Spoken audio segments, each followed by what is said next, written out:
All right, we're almost ready. Just give it another couple minutes. You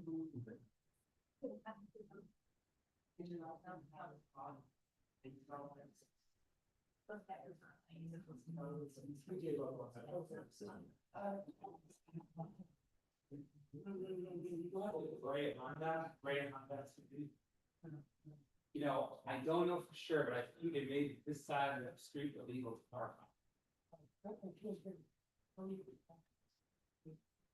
Yeah, if you can move to the other side, because we have cops here all the time. They're always big shady stuff that's going on here, so.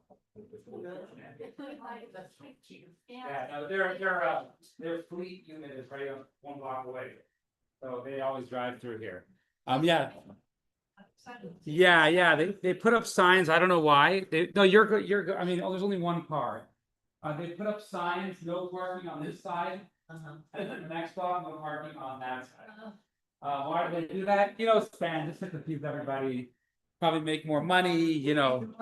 Yeah.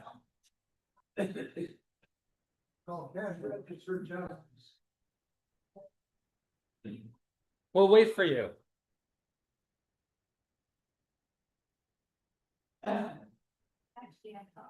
You want me to do it or? Well, mine is just yeah.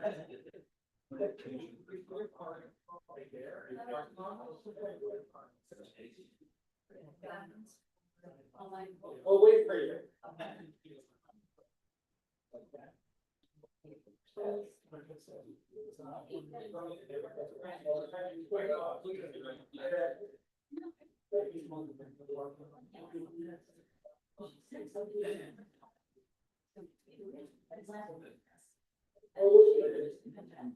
Don't worry, that's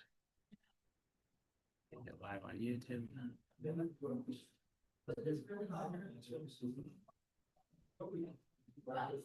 Hello. All right.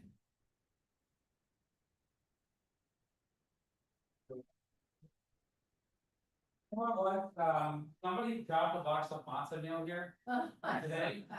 I have a video of who it is, but I don't know who they are. There's like a lot of them. If anyone wants, they're all yours, or as many as you'd like. I don't know what we're gonna do with that. What's the expiry date? Matzo meal should last forever. 10/31/26. Okay, so I should use it for next week, so. Yeah, It's already being state. it's a lot of matzo meal. Is it kosher pizza? I believe so. It looks to me that fries or something like that wanted to empty out a shelf. Okay. They thought They were going at 26 cents each. Oh, you're kidding. Kosher Passover matzo meal. Good. They started at 3.74, so you know that's like $100 worth of matzo meal at some point. All right, we're just gonna wait for her to come in and then we'll start. All right, perfect.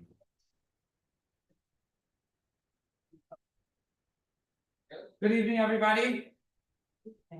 Welcome to our third lesson. See, it's a little bit smaller tonight. Don't worry, some are coming tomorrow, some are out of town. This week, I hope everyone's enjoying the course so far. This week, we're going to talk a little bit about grief. They say a story of a fellow, and I don't think it's true, but it's a legend. There was a certain stuntman named Charles Blunden, and he went to the Niagara Falls. He put a rope across, and he tightrope walked across it in 1919. So, sorry, did I get 1919? I guess I saw that online or something. Anyways, he walked across, everyone clapped, the crowd got together, and he said, "Does everyone think I could do it blindfolded?" So everyone said, "Yes, we believe in you. Do you guys believe I could do it? We believe." So put on a blindfold, and he went across. Then he said, "Does anyone think I could do it with a wheelbarrow?" So everyone said, "Yes." He said, "Do you believe I can do it?" And they said, "Yes, we believe." So he said, "You went across with a wheelbarrow." Then he said, "Is anyone think I could do it blindfolded with a wheelbarrow?" So everyone said, "Yes, we believe, we believe." So he said, so he did it. He came back to the other side, went there, came back. He said, does anyone think I could do it blindfolded with a wheelbarrow, with someone in the wheelbarrow? So everyone said, yes, we believe, we believe. He said, can I get a volunteer? So today we are going to talk about grief. Let me see if this is working. So we're going to talk about grief today. And this is lesson 3. Lesson 3 is called the morning after, right? The morning after. And I think it's going to be an interesting course because grief is something that everybody has. Yet, until now, we talked about how the soul is eternal. The soul is eternal. We talked about how the soul is relieved when it dies, when the person dies, it's relieved. We talked about the painful transition of the soul being in the body and coming to the point of relief, right? We talked about that as well. These are the different things we spoke about. And then we spoke about, we spoke about how when we mourn, we are actually joining them in their pain. That's what we spoke about last week. Yet, sometimes when somebody has grief, and you know all this, it's still really hard. It's still really hard. And practically, grief is a difficult thing. And mourning is an important thing in Judaism. So tonight, we're going to talk a little bit about mourning and how we deal with our own grief, despite the fact that, in theory, we understand it really well. We understand the soul. Still, it may be difficult. So tonight we're going to talk about that, and hopefully we'll gain a new understanding. We'll start on page 84, and we're going to do 2 case study stories. Some of the readings are long. The first one is, but I'm not going to divide it up. But later on, there's a really long one. I'm going to need to divide it up. So just letting you know, we want to start, Alana, and read the first one.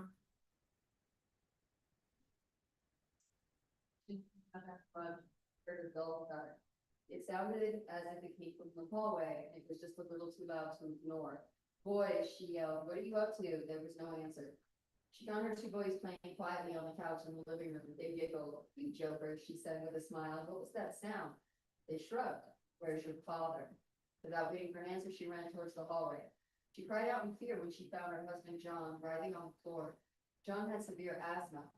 He was taking a new medication and had seemed to be working, but suddenly he had collapsed in the worst attack he ever had.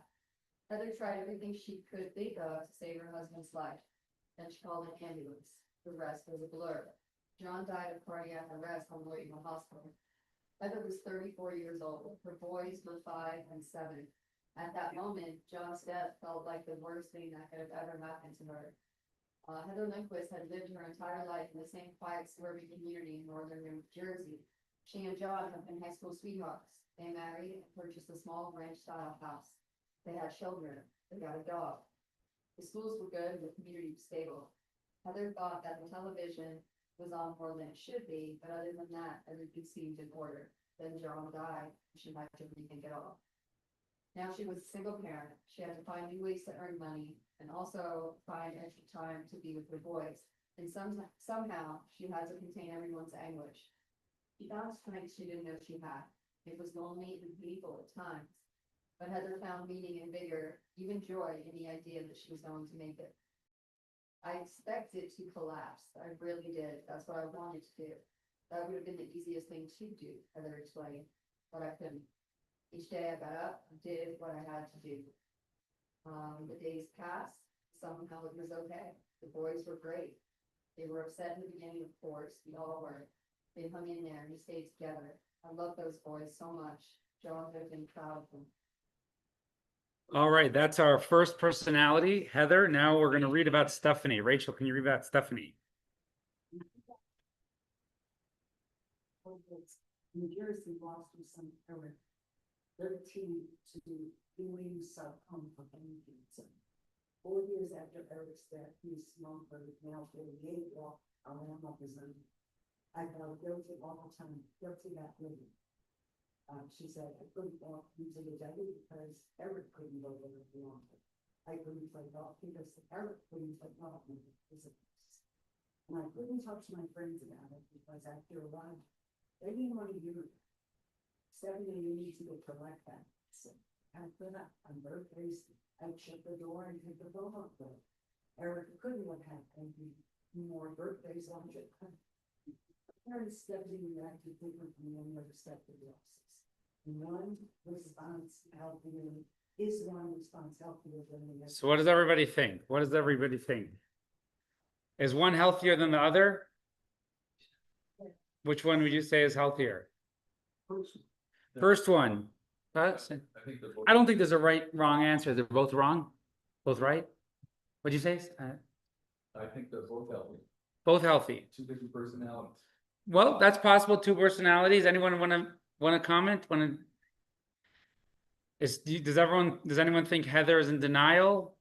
All right. How about is Stephanie overreacting? No. No, when you lose a child, it's worse. You lose a child, it's worse. I think it takes longer to get back on your feet. If you lost a child. Why do you think they reacted differently? Yeah. I think maybe it shows the relationship.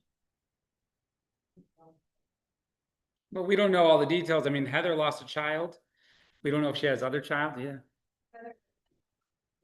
Going, you know, to the She had to keep going. She had two children. Yeah, Ilana. relationship that have self and God. Possibly a different relationship they have. But I also find it interesting that in the first case, Heather was high school sweetheart with her husband. I think that makes a difference too. That it was a deep, long relationship. You know, the truth is I'm not here to answer because we can speculate a lot. I mean, we don't know, you know, on one hand, you have Stephanie, it's very, very sudden. It's a shock. Heather's dealing with her son, has a malignant cancer, you know, dealing with pain for years and years. We don't know if Heather had other children that she had to step up for. We know that, sorry, we don't know if Stephanie had other children she had to step up for. You know, we know that Heather had to be there for her two sons. But then also we don't know, I mean, there's different personalities. Different people react in different ways. And it's hard to, you know, really judge because they're different personalities, different upbringings. It could be they have different spiritual views. Ultimately, we can't really figure out. I would say. But what we're going to talk about today is when someone does have paralyzing grief, what can they do? What does the Torah say they should do?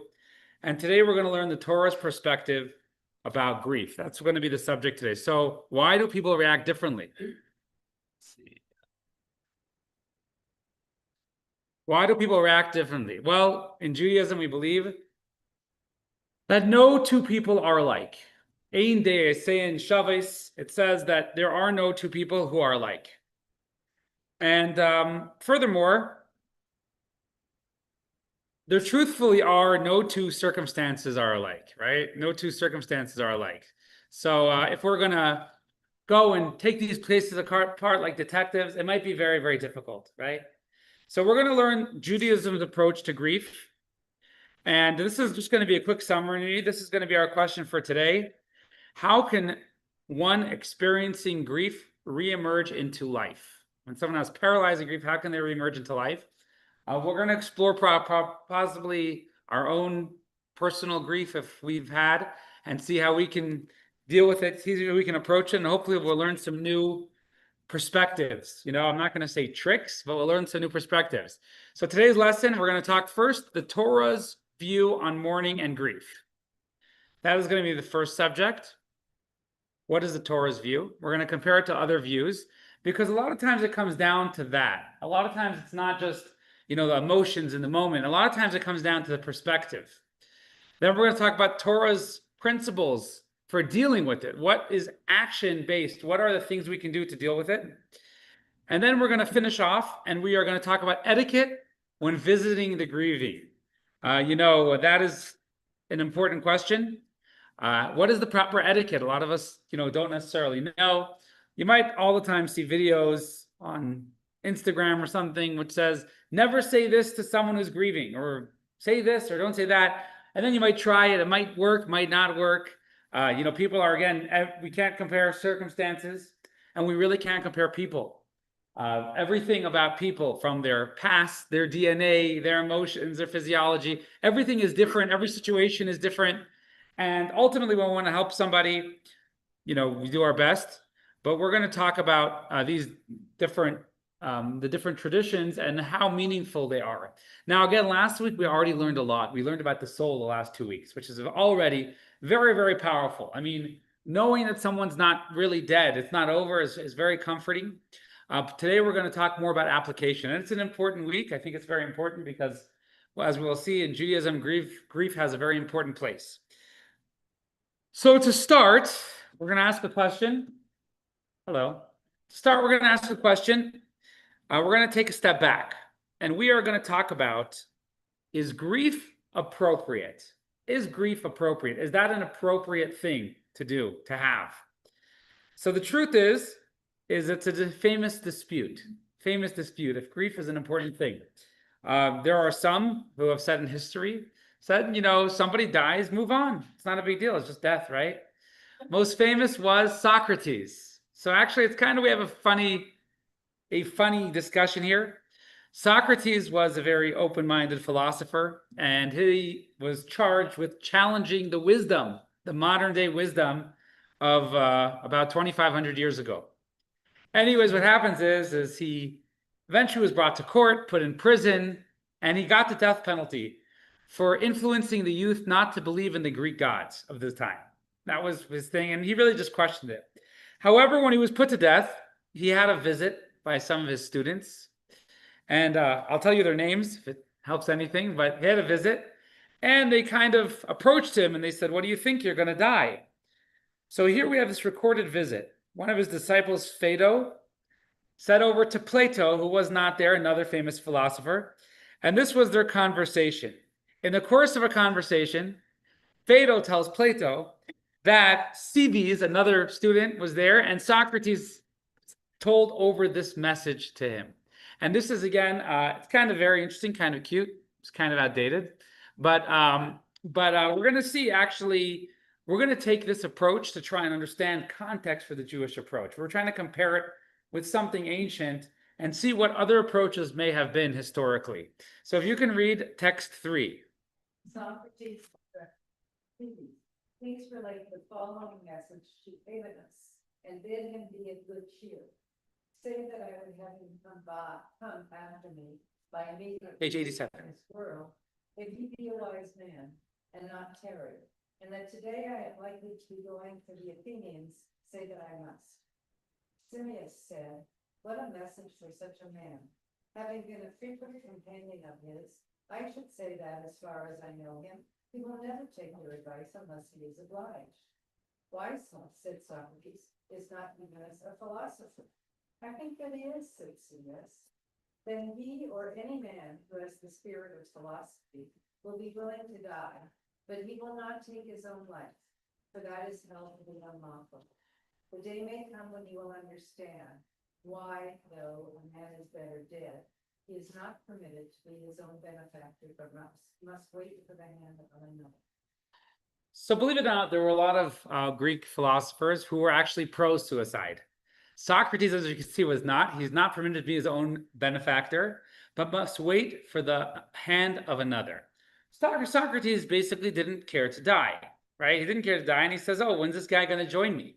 We can't kill ourselves. However, we can allow others to, and we'll move on in life. In fact, some of his students bribed the guards to let him free, but he actually chose not to leave. Now, he chose not to leave because if he leaves, that's almost like bringing in a fear of death, right? That's bringing in a fear of death. And as a true philosopher, what is life? What is death? What's the difference, right? So this was Socrates' estimation. Now, Socrates, obviously, if he was welcoming of death, right? So what does that show? He thought about life, right? If he's welcoming himself to die, what does that show he feels about meaning of life, right? It's not very meaningful to live, right? Yeah, it doesn't really matter. And now we know Judaism, we know already that Judaism wants you to live. Remember, he said that. Judaism wants you to live. So we disagree with Socrates for sure on welcoming death. We for sure disagree with that. Now, Socrates was a little bit more conservative in his beliefs that you can't commit suicide, right? And that's, he was, but he still felt like living is nothing, and therefore, what's the problem dying? Dying will get rid of your problems. Now, we'll see that Judaism not only disagrees with the fact that we need to live, but in fact, Judaism, and therefore Socrates, if he didn't mind, if living has no purpose and death can be welcomed, what do you think about grieving death, right? That's not meaningful either. There's no reason to grieve death, right? Because somebody died, big deal. Now they're, whatever, they're dead, So I don't want to say they're happier because I don't know if he believed that, but now their burden of life is gone. So we're going to see actually that in Jewish law, grieving on the dead is actually an obligation. And that we'll read text 4, Patty. We are.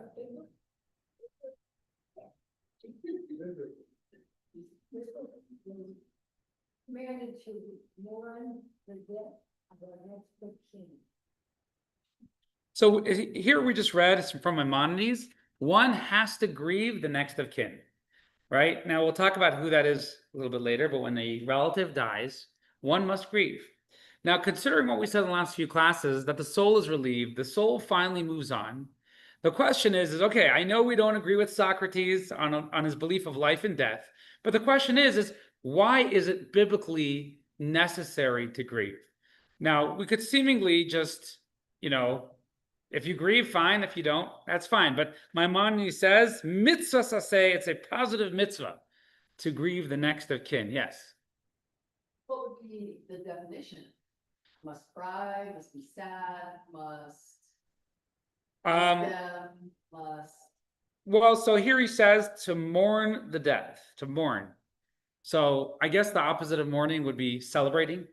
So mourn would be definitely being sad, and we'll see the definition. It's sad. It's a mitzvah to be sad when somebody dies. So we'll talk about that soon.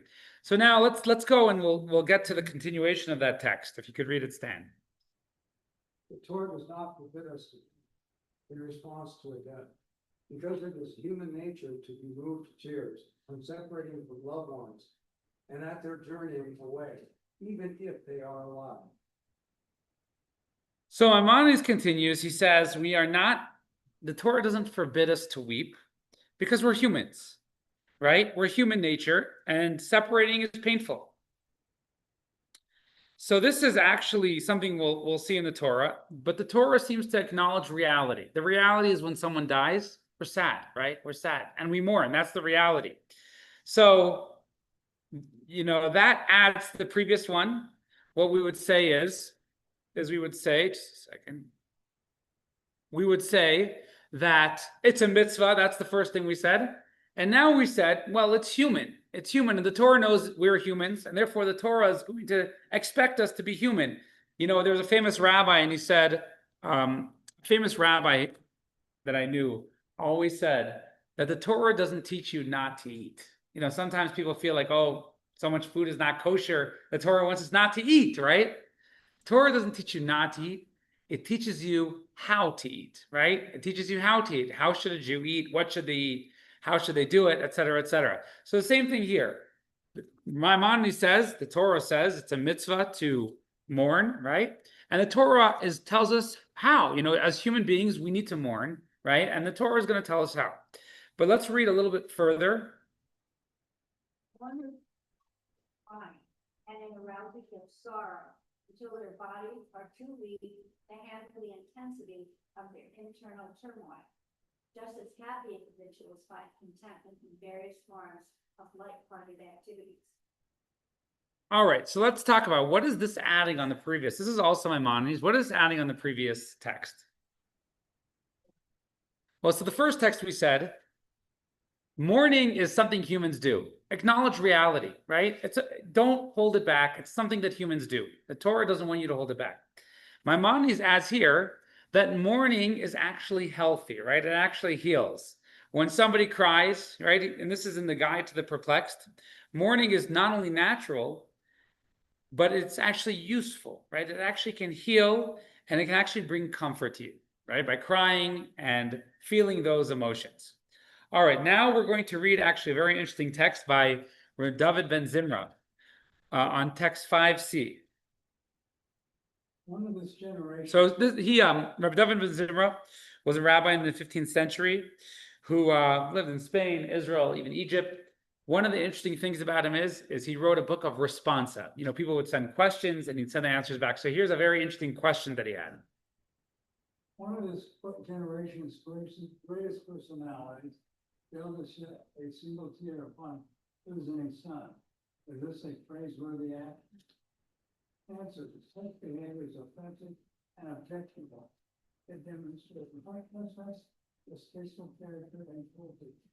This is the way the philosophers maintain that this world is without purpose. By contrast, believers of the distinguished Torah are expected to believe and be realized that this world is of great value for those who properly utilize it, fear, and behave appropriately. It's through our actions in this world that we merit the world to come.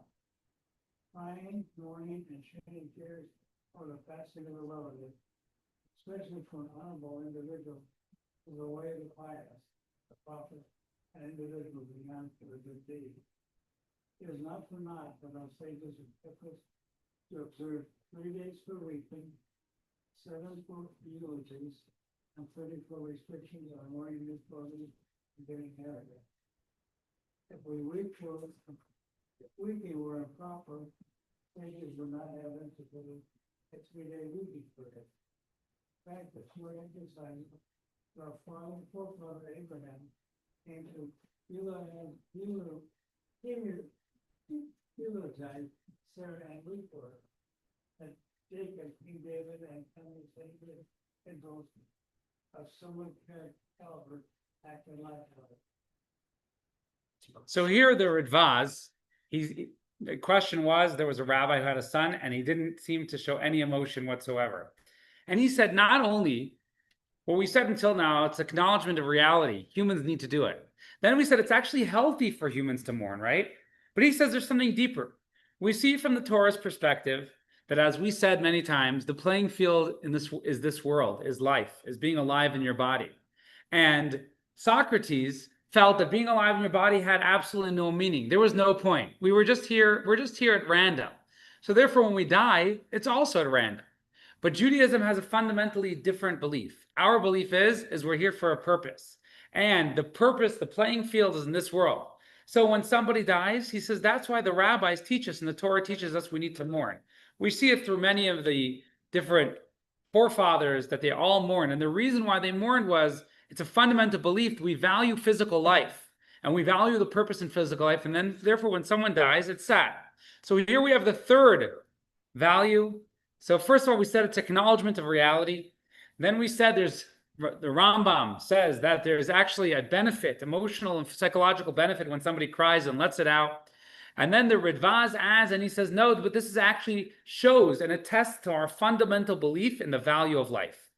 So this is the Torah's philosophy, as we said in lesson 1, was everything, all the souls was created for what? For the Jewish people accepting the Torah. Remember that case we brought in the Midrash? It says, God says, if the Jewish people don't accept the Torah, I'm destroying everything. There's no point. So when we mourn, we attest that that is the purpose of creation and that we really value life. We really value living in this world and serving God and doing Torah mitzvahs in this world. Now, in Jewish law, if you look at figure 3.1, just to note, the Torah says you essentially need to do the full mourning for the next of kin. What is that? Father, mother, sister, brother.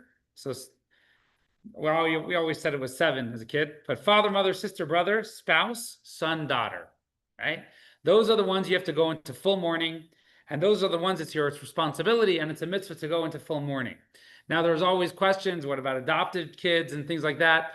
There's a context. If someone wishes to mourn for somebody, like a parent who's an adopted parent, they can do that. There's all sorts of interesting halachic questions about these things, but essentially, father, mother, sister, brother, husband, wife, son, daughter, those are the ones that need to be mourned for. Any questions? All right, so now we said we said that Jewish value is to mourn, is to show grief, is to have grief. And we brought sources how it's healthy to do. We're humans, but really what it's about is it's about us supporting our belief, not like Socrates, but supporting our belief that life and death has purpose, right? Life and death has purpose. Now we're going to talk, section B, we're going to talk about the mourning process. Now in Jewish law, there is a mourning process and it is quite specific. And we'll talk about why it's so specific. In Jewish law, we do not say, go just mourn however you want, right? We actually have a very, very precise method of mourning, which is stuck in time, space, ritual, and everything like that. So we're going to go through, here's the key mourning observances. So first is called aninut, or an onen. This is the time period of passing until interment. The laws of tradition, no attempt to console the mourner. So this is when somebody dies, God forbid, the next of kin are in a status of an onen. An onen means that's the most severe period of mourning. It means that they do not really have to do any mitzvahs until the body is buried. We don't try and console them then. We let them just feel their pain. It's a bitter time. They don't have to do mitzvahs that require activity. There are exceptions to that. If the person dies in a time that you can't bury them, or you can't mourn, then there's exceptions to that. Like if they die during a holiday, right? So then you can't really fulfill this. But if they die on a regular day, you could fulfill it. And then immediate families tear a part of their outer garment. Now, traditionally, a lot of people do that by the funeral, but a lot of people do that right away, and they'll even do it a second time by the funeral sometimes. That is the first of the periods. Now, after that, we have what's called Shiva.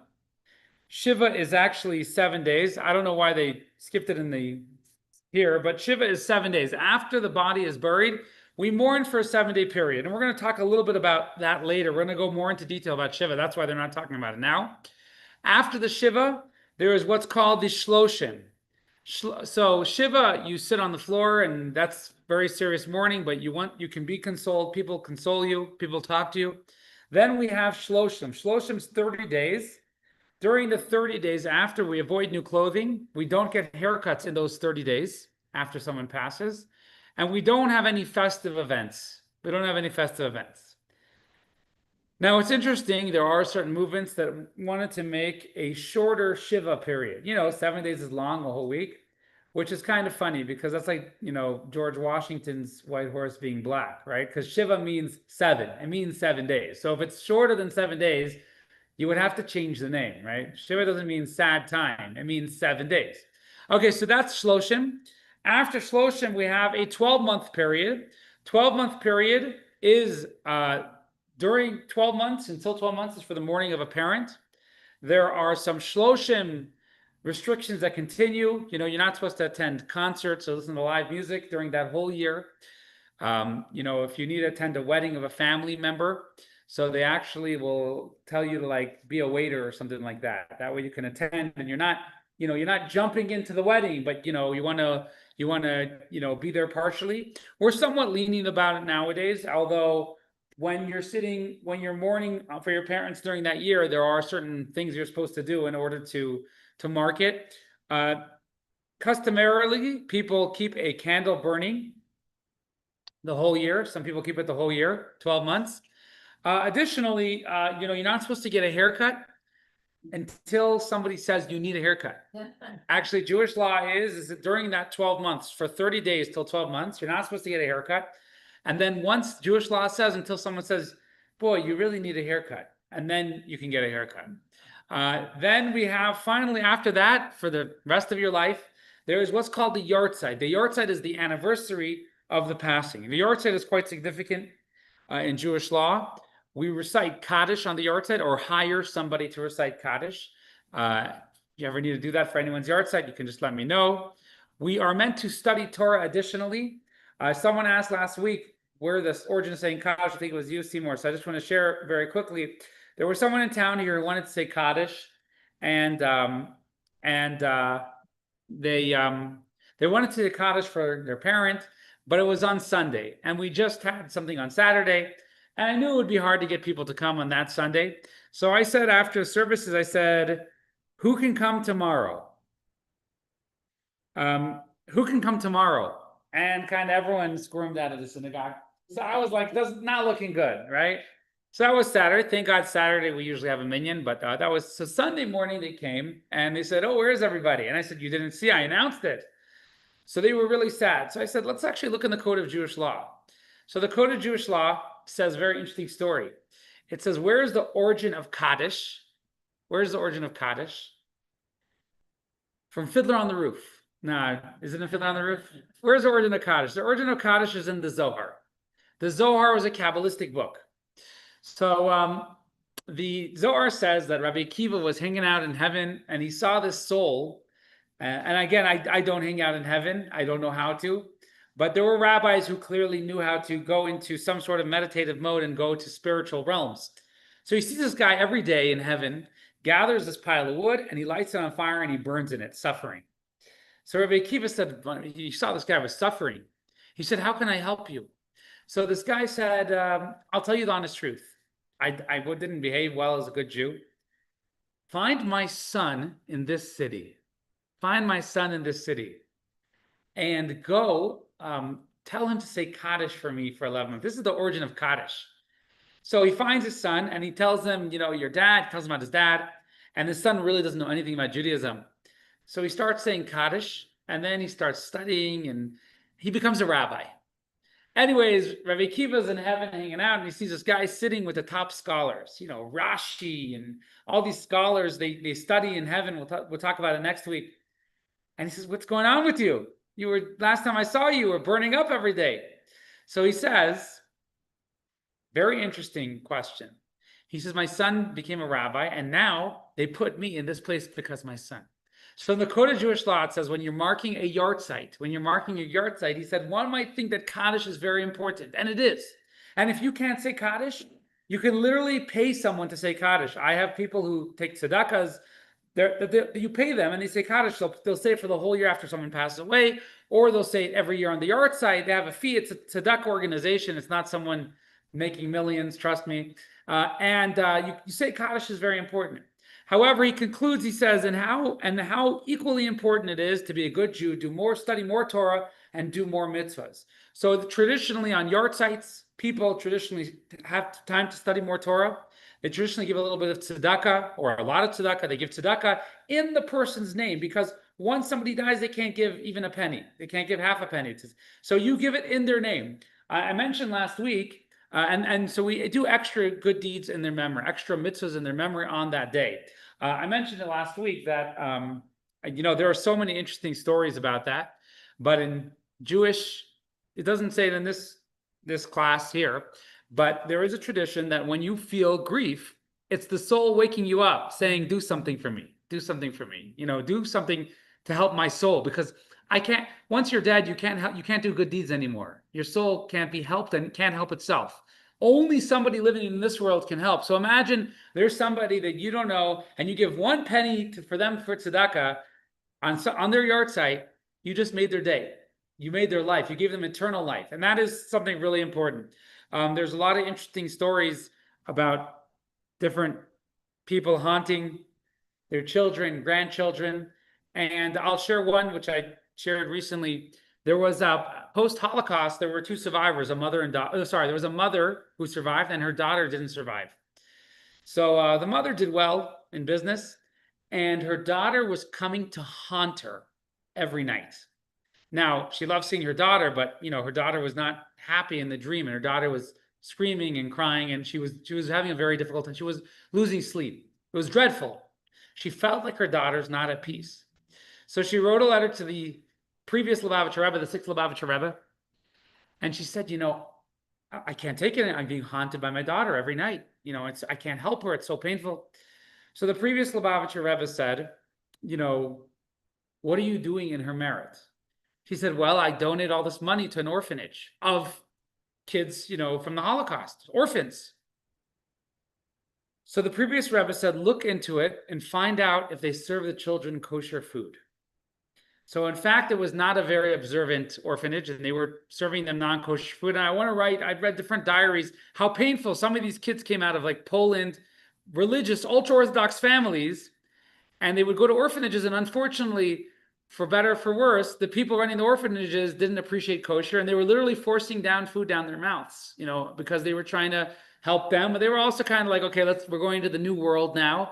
And these kids, with their payas and everything, they wanted to go back to their lifestyle, but they were too young to be an advocate. So the previous Lubavitcher Rebbe said, try and find an orphanage that feeds them kosher and give the money there. So she switched her donations to an orphanage that feeds them kosher, and the dreams went away. The dreams went away. Her daughter became at peace.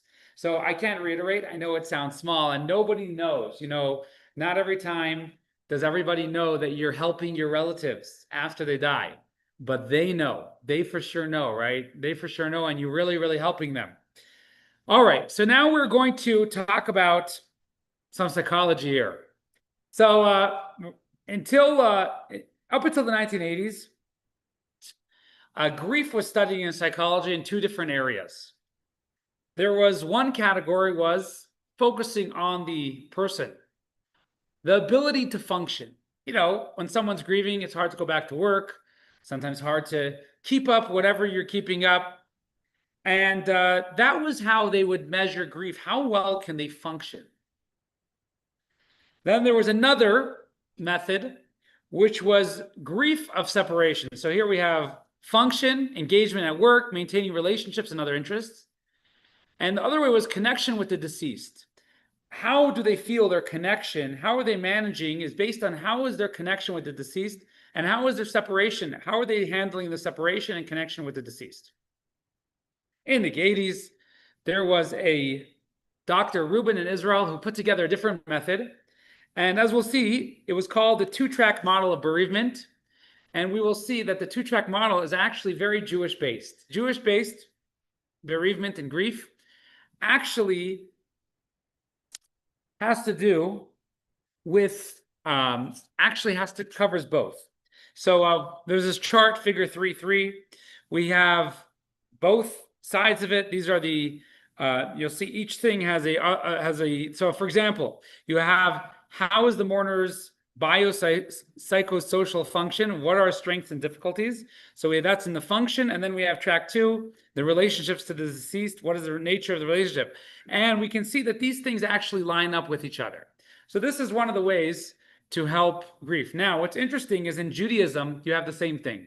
And actually, this is a doctor in Israel who said these two things are interconnected. Your functionality and your relationship to the deceased, right, are interconnected. And when you're addressing an issue that somebody has or trying to strengthen an issue, both sides have to be addressed. So here we have figure 3.4. This is track 1. We have function. Only minimum aninut. This is the first stage of grief, right? Right away when someone passes away on page 96.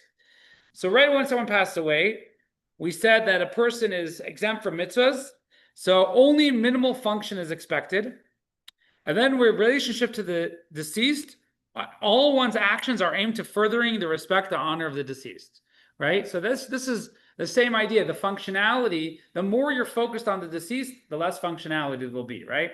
And that's the way it is in Jewish law. Now, the reason why you're exempt from mitzvahs, certain mitzvahs, until they're buried, is because you need to take care of their burial, and that's the top priority. Now, I'll give you an example. There's certain mitzvahs like Shabbos. Shabbos, you can't bury them, and you can't really take care of them. So on Shabbos, you still keep Shabbos, even if you are mourning, even if you're aninut. But on a regular day, this is supposed to be the top thing on your mind. We have Shiva. Shiva is limited function. Usual duties and routines are suspended. And despite continuous awareness of the loss, there's a need to function and receive visitors, right? So Shiva is time that you don't go to work and you stay home, but you have visitors and you're communicating with them. And what do? Now is a time that you can share memories of the deceased. And there's a bunch of rituals which are connected to the deceased in the next world. That's during Shiva. This is how the system goes. So the mitzvah system, we can see the Torah system of grief is actually very, very helpful, and it actually carries both sides. As long as the function, you're allowed to function more, Then we can see the relationship with the deceased lessens, the intensity of the relationship lessens. Then finally, we have the yahrzeit. We have continued awareness of the loss, but with function at a stable level and grief fluctuation relatively confined. Actions and prayer mark the loss.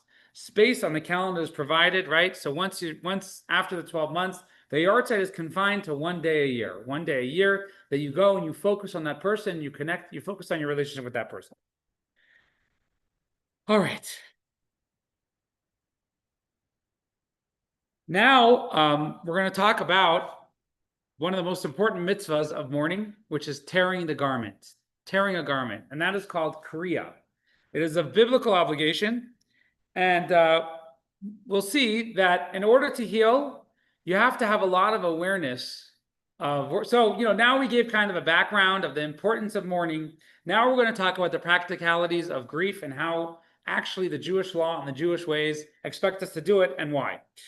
So reality strikes, and one of the most important parts is we are now in a painful new reality. The loss is a loss, and this is exemplified by tearing the garments. Now we know in the Torah, we know that Jacob is the first one to tear the garments. Anyone remember that story? All right, we're gonna read it. Don't worry. Are we holding with you? Text 6. If we all remembered, I'd skip it. Okay. Yeah. The brothers saw the goat give Joseph's tunic in its blood. Send the fellow to his home, and the courier brought it to their father and said, "We have found this. Please identify whether or not it is your son's tunic." Jacob recognized it and exclaimed, "It is my son's tunic. The wild beast has devoured him. Joseph has been torn to pieces." Jacob rent his garments, they sent on his loins, and mourned his son for many days. So in Jewish law, this is the story of Joseph. Joseph had if you remember the story, Joseph's brothers throw him into a pit, right? Joseph's brothers throw him into a pit, and what happens is they come back to their father and they say, Joseph's died. They end up actually selling him eventually to Ishmaelites, to Egyptian. They come and they take his special coat and they dip it in blood and they say Joseph died. So he tears his garment, right? That's the story. Now, in truth is Joseph is not dead, right? But he thinks he is, so he tears it. Now, tearing is a first step of grief. It shows us that you can't have denial. You have to do a physical action many times in front of other people, right? So we tear our garment. We have a physical action where we are saying we understand that there is actually a loss here. There's actually a loss. Now here we have a text 7. Want to read it, Peter?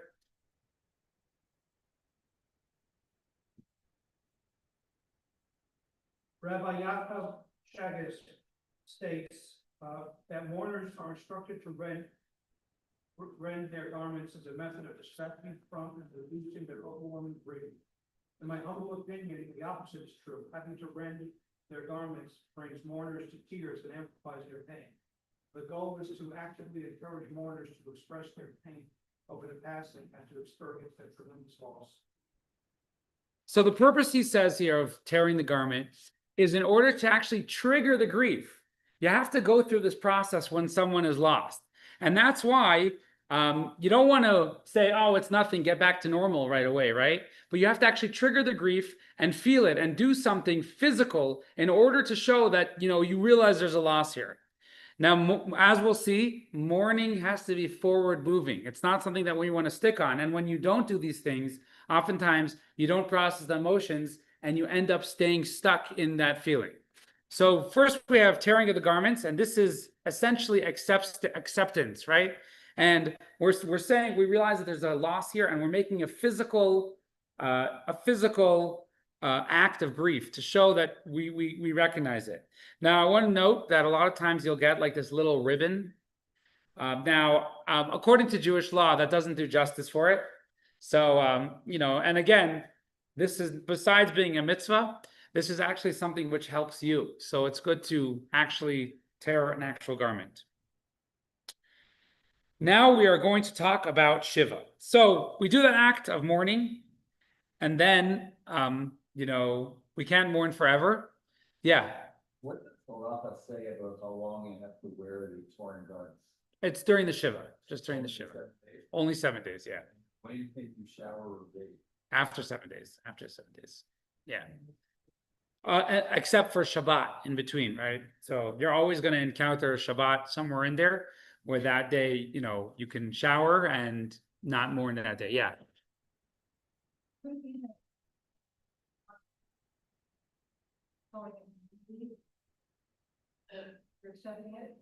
Well, so we'll show some, we'll show some deeper meaning to it. There is many layers of meaning in all these things. You know, but simply speaking, it's like, it's kind of like a stop sign. It's like, stop, stop. And it's like making an announcement, you know, it's doing something very, very tangible, you know, recognizing that something has happened. Now there are a lot of people nowadays who don't want to go there. You know, they don't want to go there. They want to move on.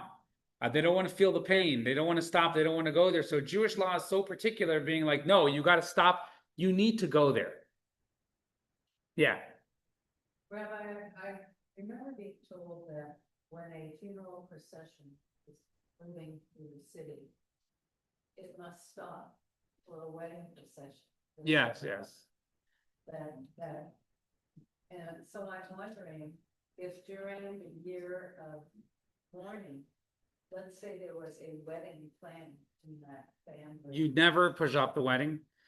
You don't push off the wedding unless it is, I mean, unless there are certain circumstances, but generally the rule of thumb is you don't push off the wedding. But that doesn't mean it doesn't leave complications.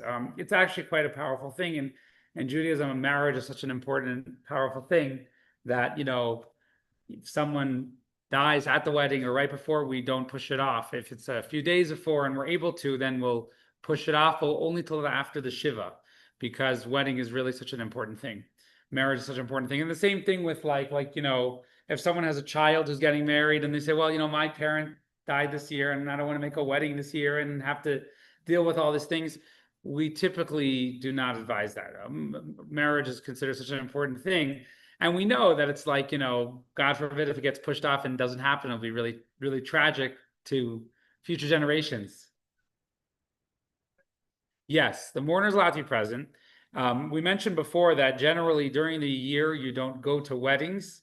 However, you know, Jewish law is somewhat lenient. So what they'll say to do is they'll say, you know, sometimes what they'll say is they'll say something like, hey, can you take some videos on your phone? So you're not coming here to celebrate, but you're coming here to be a videographer, you know? And, you know, those videos will probably be used a little bit. It takes time to get the professional videos or do certain things like that in order that you can, you know, participate, you know, because it's really important to you and probably really important to the yes, correct.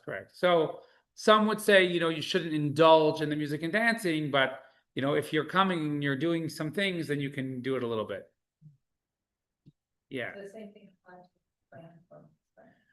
So typically, you know, Jewish law would say that you should try to, you know, make yourself busy there a little bit, make yourself do something there in order to have a purpose, so to speak. Whether you're not, because if you're a musician, you're allowed to play, right? That's your job. You're allowed to play music because that's your job. So, so typically they say, I mean, Jewish law says, in the olden days they were more strict, but as time went on and you know, the people are less joyous and people, you know, don't necessarily nowadays people will say like, oh, I won't go to any Jewish weddings, but non-Jewish weddings I'll go. That's the way people are nowadays. So you know, typically nowadays someone will do like some kind of job or something there. All right, so now we're going to talk about the stages of mourning. Text 8.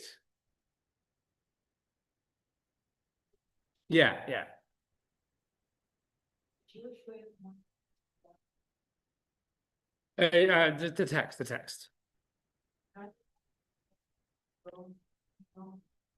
Either right today, more than necessary, nor do know when and what is prescribed. How are we expected to act? 3 days we wait 7 days to do routines, 30 days for restriction zone. You go to the presence. Once this has elapsed, God requests you are not for that. So this is actually a really important point in Judaism. Although we encourage grief and we encourage mourning, there is a limit to it. There is a stop to it. And the stop to it, is not because they're saying, hey, you got to be normal, but this is actually Jewish law. Because Jewish law wants us to go and be productive and wants us to conclude and wants us to go and move back to our job, our purpose in life.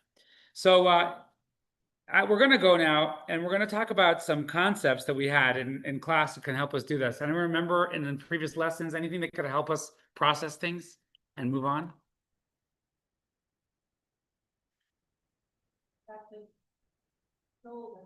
So the fact that the soul continues, exactly. So that's how we're comforted. And this is how we're comforted. And we're going to go more particularly when someone's sitting Shiva, we have a tradition of what we say, and that's what we're going to study now. So now I want to note that I remember, I wasn't born, but I saw the videos when the Rebbe lost his wife. The Rebbe was devastated. And when it came to stages of mourning, the Rebbe said publicly, he said, I feel like I'm not done. But Jewish law says I got to go to the next stage. That's obviously going to be that's going to be the best thing for me. So we're going to read text 9a, and this is what we tell people while they are sitting Shiva.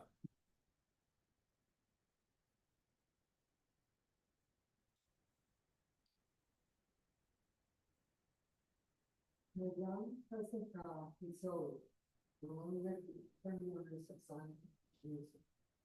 All right, so this is what we tell them. We say, may the omnipresent console you with the other mourners of Zion, Jerusalem.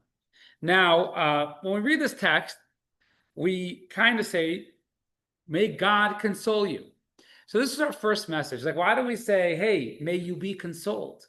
Or can I console you? Well, the truth is, because in Judaism, we believe that nothing heals but God. When we're working to heal, when we're looking for nechama, when we're looking to be comforted, only God can do it. Now, there's a saying that time heals. Well, it's not really true, but it's partially true. God heals in time, through time sometimes. But the first thing we tell them is we want to remind them while they're in the stages of Shiva mourning, is we want to say, the comforting will come from God. And then we say, amongst the mourners of Zion. So why do we say amongst the mourners of Zion? Would you read that? Text 9b. Started Zion, Jerusalem, for them, so that was only. Given dominion only over the wood and stone, silver and gold, temple's physical manifestation, but not over their spiritual essence, contained within the heart of each and every Jew. Over this, the nations have no peace, and it stands eternally.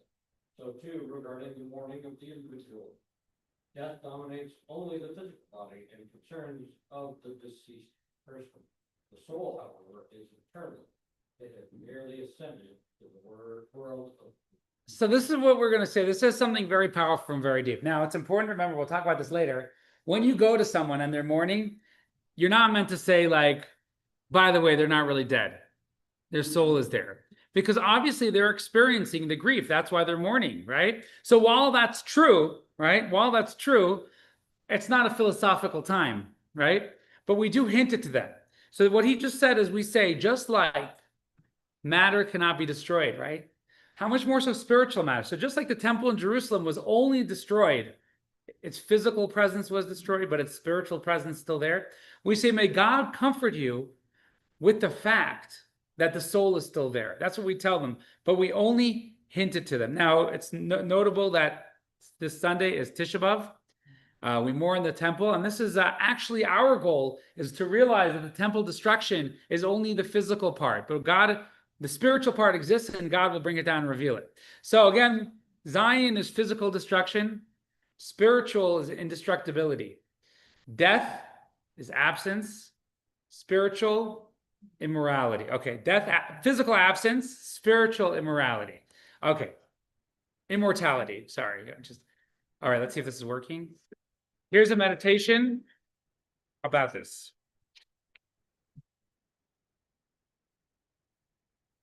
Today's reflection. it is going to involve an image which all of us probably have an immediate and strong reaction to. It is an icon for Jewish people all over the world and throughout the ages. An image that when we see it, we have a very strong and almost reflex response. I'm speaking of the image of the Western Wall, the only remaining vestige of the once glorious Holy Temple which stood in Jerusalem and was destroyed 2,000 years ago. We're going to use this image to help us in relating to our understanding of our relationship with those who have passed on. So imagine, if you will, in your mind's eye, the image of the temple, the glorious temple as it stood, as it was built by Solomon in its royal splendor, something that was revered by peoples all over the world. And now, juxtapose that glorious image with the image of the Western Wall as it stands now and has stood for 2,000 years in its destroyed state. Go back and forth between these two images. The temple as it stood in its glory, and the temple in ruins when we only have the Western Wall. The Western Wall is a symbol of destruction. The temple is no more. And yet, think about the hope, the strength, the inspiration, the spiritual and emotional energy that emanates from that image, even when the temple is in its destroyed state. Now think about a loved one who has passed on. Think about them when they were here with us in the physical world. Think about the situation at present when their physical body is no more. Are they really gone? Have they really lost their influence and power in your life? Or are they like the Western Wall? The Western Wall is an image of destruction. And yet, the Western Wall is a symbol of inspiration and hope, pride, powerful, powerful emotions. Think of this image. Think of the feelings that it invokes in you. And now relate this as a symbol to those who are currently, physically, their vessel has been destroyed. But spiritually, their power is as great as ever. Take a moment now to reflect, connect to this image, and to relate it to our loved ones.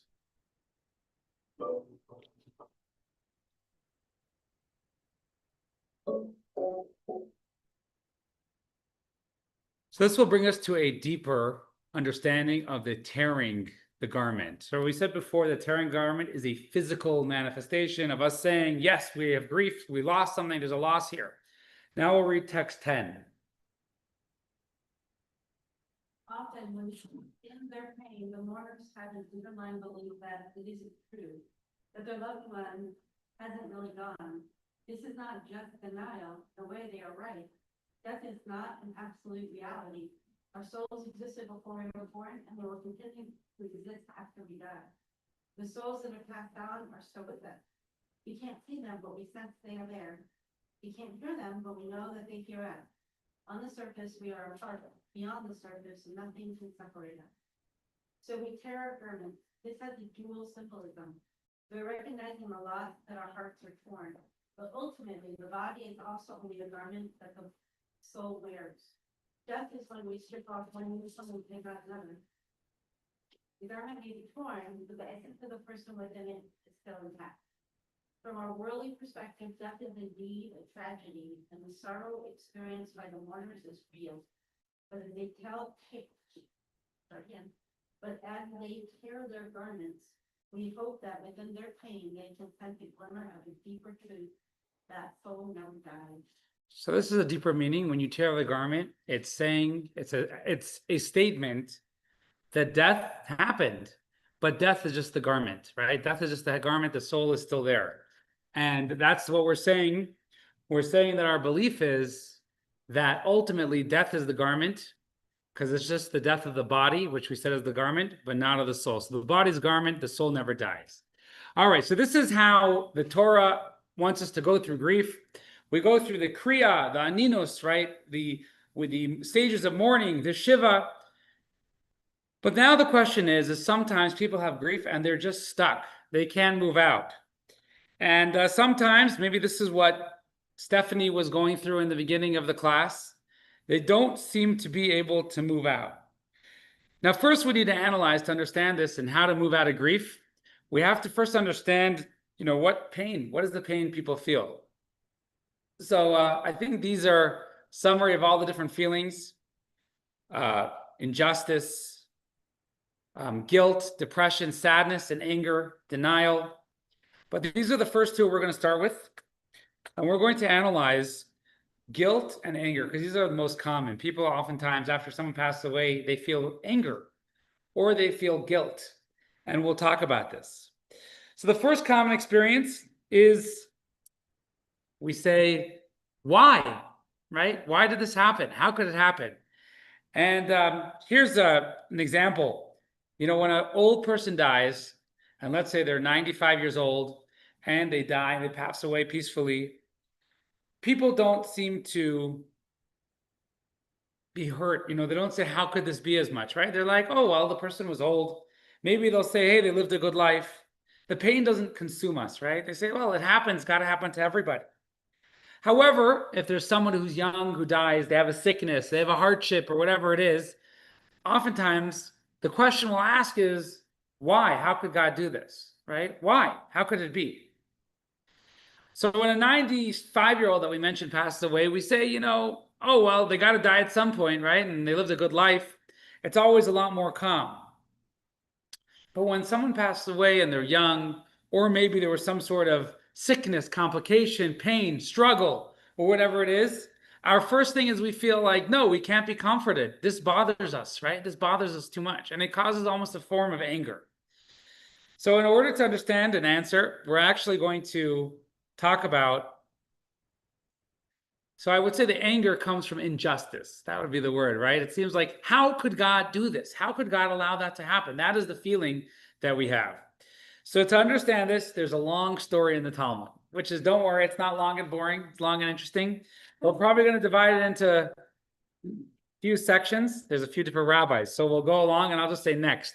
All right. So text 11. Now, Rabbi Yochanan ben Zakkai, I want to mention his name. He's in the story of Tisha B'Av, the story that on Sunday, Rabbi Yochanan ben Zakkai was a rabbi during the destruction of the Second Temple. And we know that he had tremendous sacrifices and saw dead bodies all around him in the starved Jewish people. Yet, when his own son died, he had such a difficulty to be comforted. And he was not able to be comforted, and he couldn't move on. He was stuck in the grief of his son, right? And it was a younger son who was a budding Torah scholar, and he couldn't seem to move on. And the Talmud records this very, very interesting incident of his students coming to him and attempting to calm him down, attempting to comfort him. So would you start? When the son of Rabbi Yochanan ben Zakkai passed away, his students arrived to console him. Rabbi Eliezer entered and sat before him. Master, he said, would you like me to share a thought? Speak, he responded. Rabbi Eliezer said, Adam had a son who died, and he allowed himself to be consoled. How do we know that he accepted consolation? For it is stated, Genesis 4:1, Adam was again intimate with his wife, so you should also allow yourself to be consoled. Rabbi Yochanan retorted, Is it not enough that I'm grieving my own loss, that you have to make me feel pain for Adam as well? All right, next, let's go. Rabbi Yeshua entered. Now, I want to mention like Rabbi Yochanan ben Zakkai is one of the greatest sages of the Talmud, but he just couldn't get over it, right? He couldn't get over it. And this is a fascinating story. Would you like me to share a thought? Big response. Rabbi Yehoshua said, Job had sons and daughters, they all died in a single day, and he allowed himself to be consoled. And usually that's why they kept consolation. How do we know that Job was consoled? For he declared, God has given and God has taken. May God change these lives. Rabbi Yochanan retorted, is it not enough that I am grieving my own loss? Did you have to make me feel pain for Job as well? All right, can we go on with Rabbi Yosei? Rabbi Yosei Yusuf sat before him. Master, he said, would you like me to share a thought? Speak, he responded. Rabbi Yosei said, Aaron had 2 illustrious sons, but they both died in a single day. And yet he allowed himself to be consoled, as it is stated, Aaron kept silent. His silence implied that he was without grievance and accepted consolation. So you should allow yourself to be consoled. Rabbi Yochanan reported, is it not enough that I am grieving my own loss, that you have to make me feel pain for Aaron as well? Rabbi Shimon, Ilana, would you be able to continue, Rabbi Shimon? Rabbi Shimon entered master, who said, do you like me to share a thought? Speak, he responded.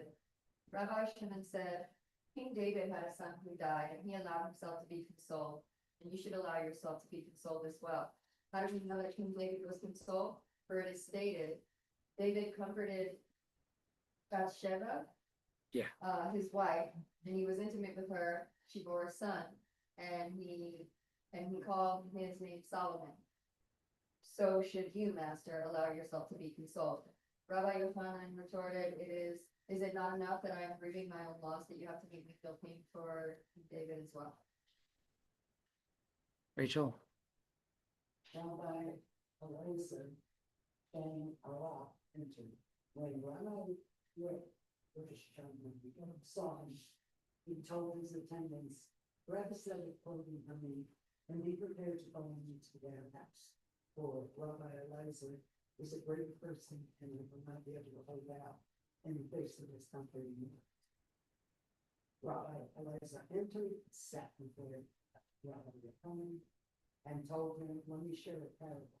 Your situation is similar to that of the individual to whom the king entrusted him with his people. Each day the man would be in fear, loyalty. When will I emerge unharmed from the safe keeping role?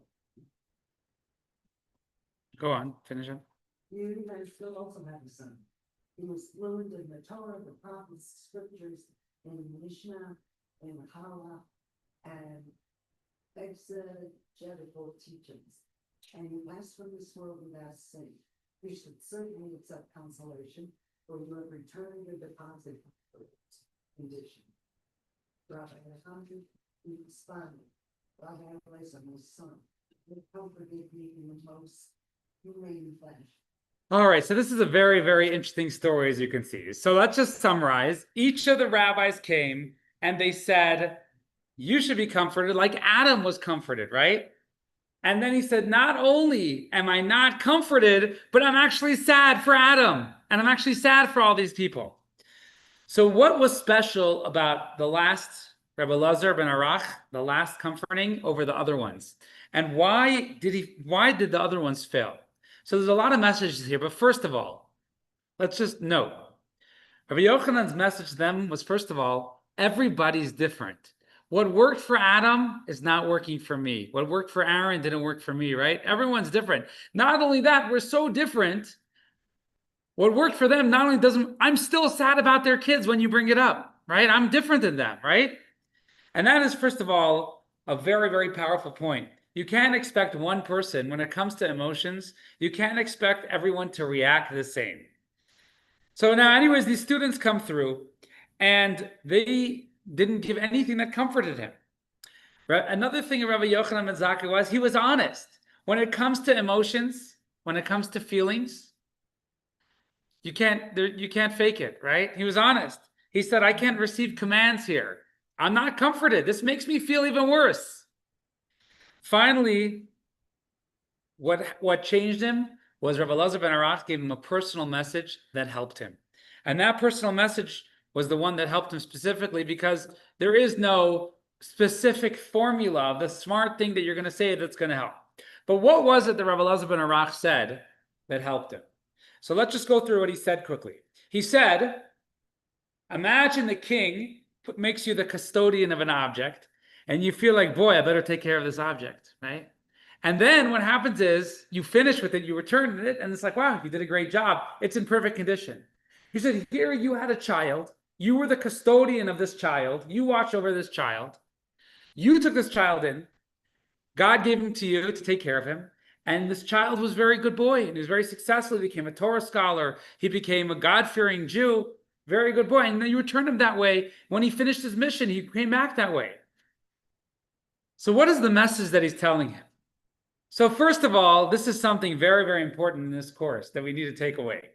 First and foremost, it's so important to note that we never asked to be born. And we don't really have rights when we're born. Life is a deposit. We're living here for God. From the moment we're born till the day we die, everything, all the blessings are a plus. Because we don't actually have needs. We didn't need to be here. God put us here. God put us here for his mission. Sometimes we feel that when somebody dies or we die, it's like we're robbed. This goes against our rights. We're supposed to live.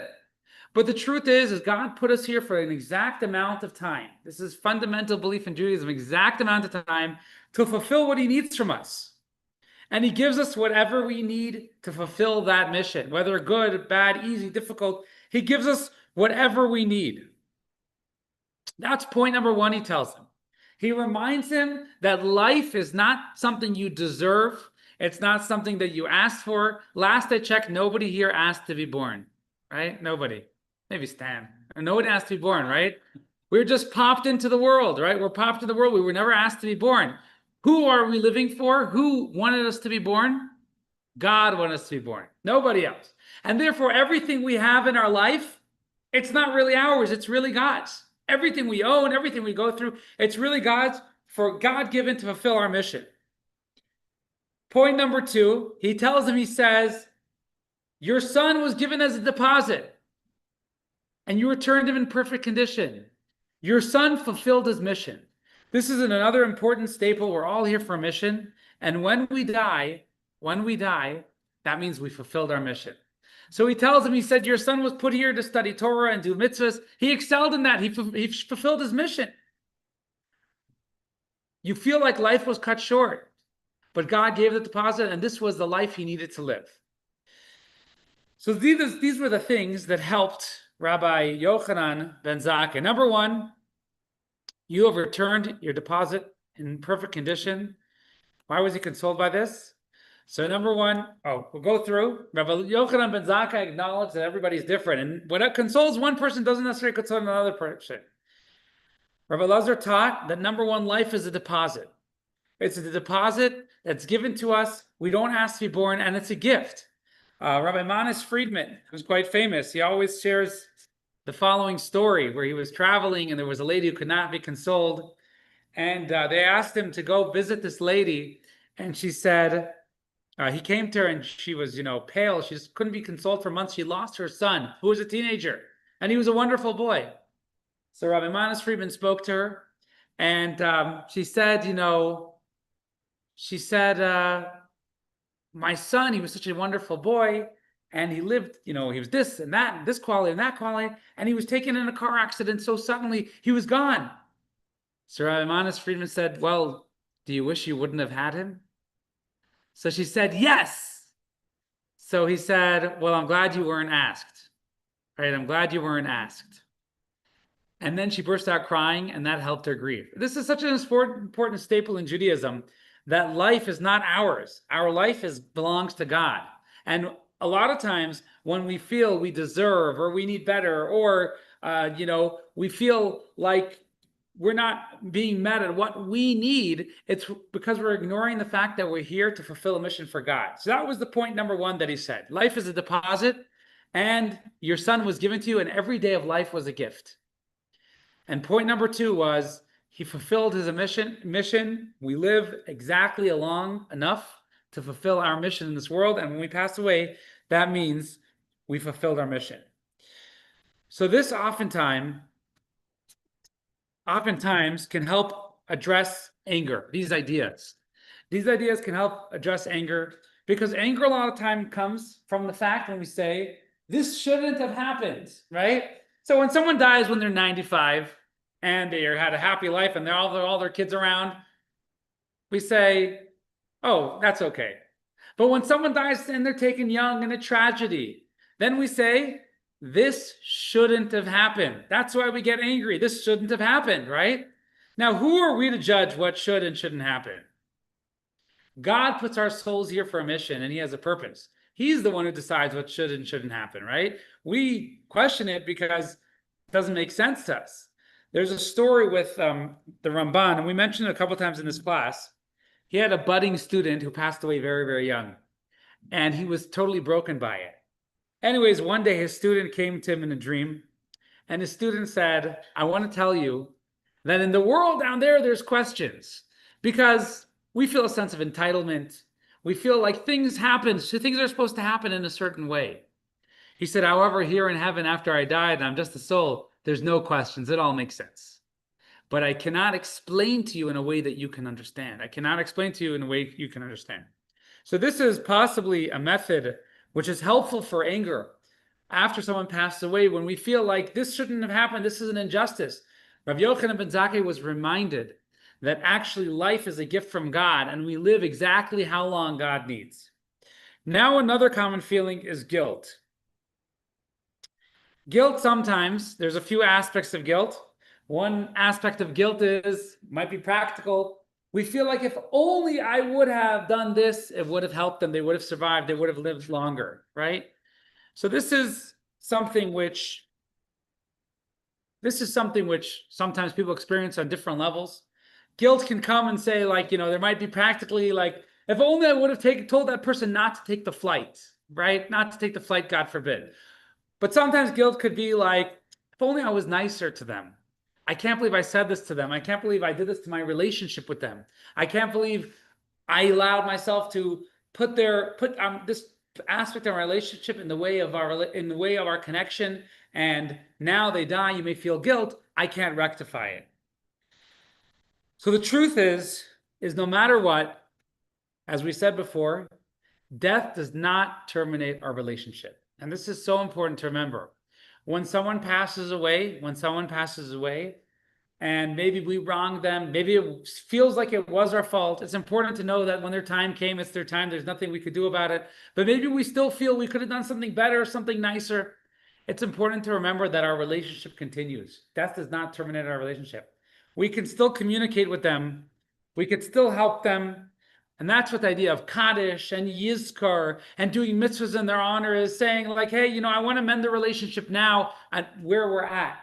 I actually read a very beautiful post on social media this year where it showed there was a certain person who was no longer religious and their mother was religious. And she said, we weren't able to communicate for years because we weren't able to understand each other. But I know now that you can understand me and I can understand you now that you passed away. And she finished off and she said, I love you. You'll always be my mommy. So this is a stable belief in Judaism, that the relationship does not terminate at the death time, right? The relationship doesn't end, and it's our job to continue it. And this is actually from Aaron of Karlin. Where are we holding? Are we holding by you? Okay, text 12. When children say Kaddish to their parents, it is like sending them the donuts. When they learn a chapter of Mishnah on their behalf, it is like sending them a letter. And when they fulfill mitzvot and good deeds for the benefit of their souls, it is like sending them an entire person. So this is don't underestimate that power of spiritual gifts. Spiritual gifts, not only when you need to mend the relationship, or not only when there were issues and you feel bad and you feel guilt or feel anger, that for sure. But always never underestimate the fact that you thinking about them and you doing a mitzvah or doing something good in their honor is something which is helpful to them. And this is something which can positively, when you know that you can still experience your relationship with them, this is something that can positively help, you know, positively help with guilty feelings. Yeah. So think on, and they are elevators. Yes. So now the idea of elevation, we'll talk about heaven next week, heaven and hell. Next week's a big week. I think this week is kind of a big week also, but you know, this week is not, I don't know if it's as interesting as going into heaven and hell.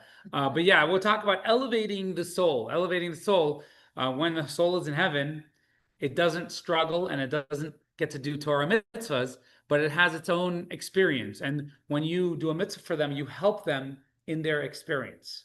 So here we have, Rav Aaron Kalin says, Kaddish regards. Mishnah is like sending a letter. Mishnah is the study of oral law. The words Mishnah spells out nishama, and doing a mitzvah is like sending a parcel.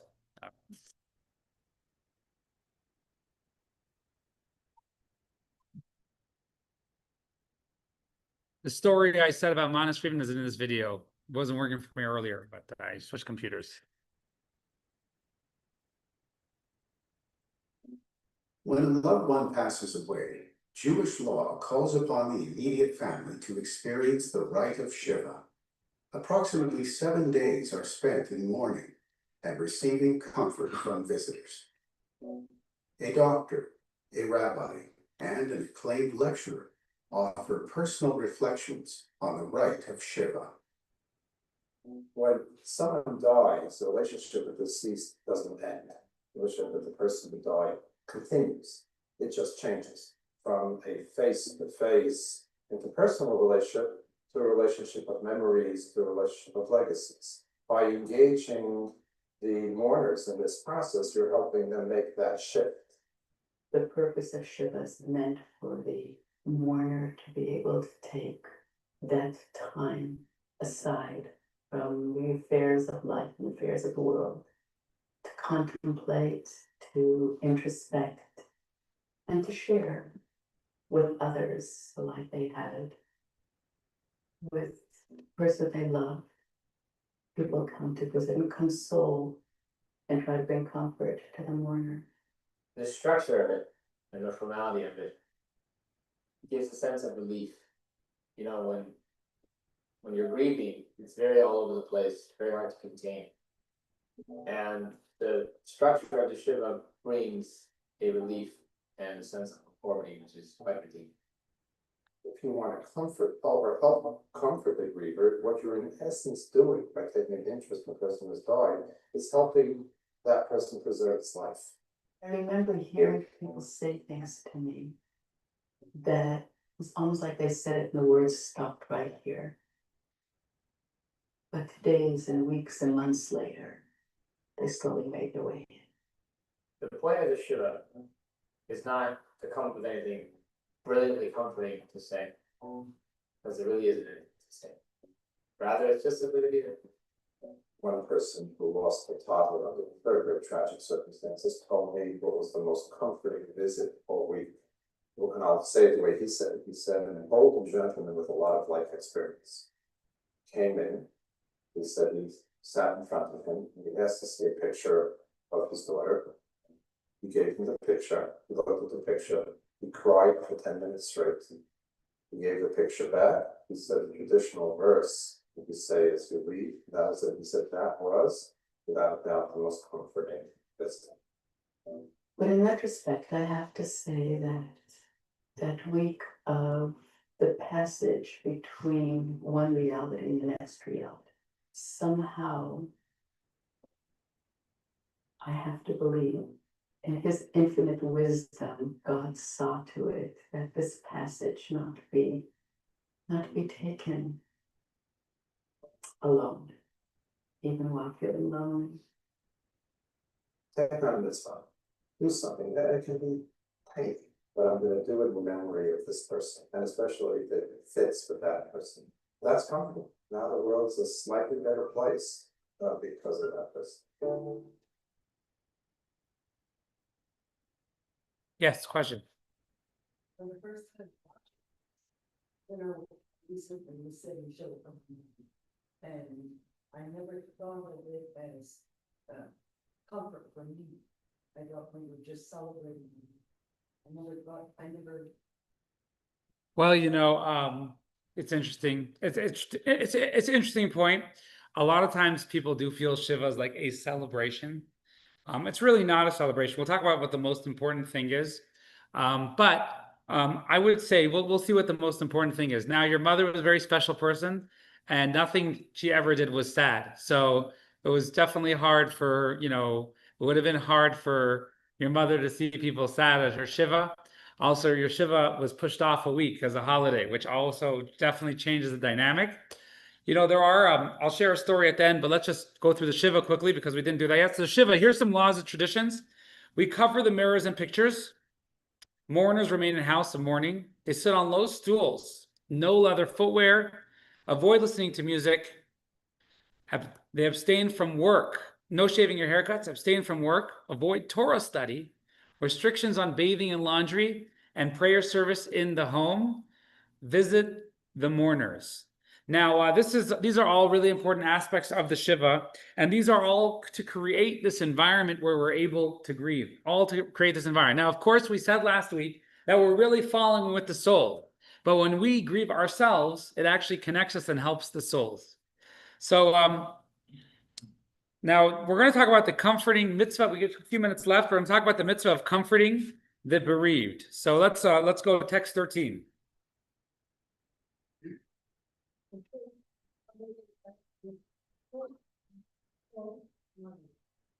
Either be the kindness, one very valued person, and have no limit. Although these are rabbinic ordinances, they fall under the purview of the biblical commandment to love your fellow as yourself. So here's the mitzvah. The mitzvah is to love your fellow as yourself, essentially.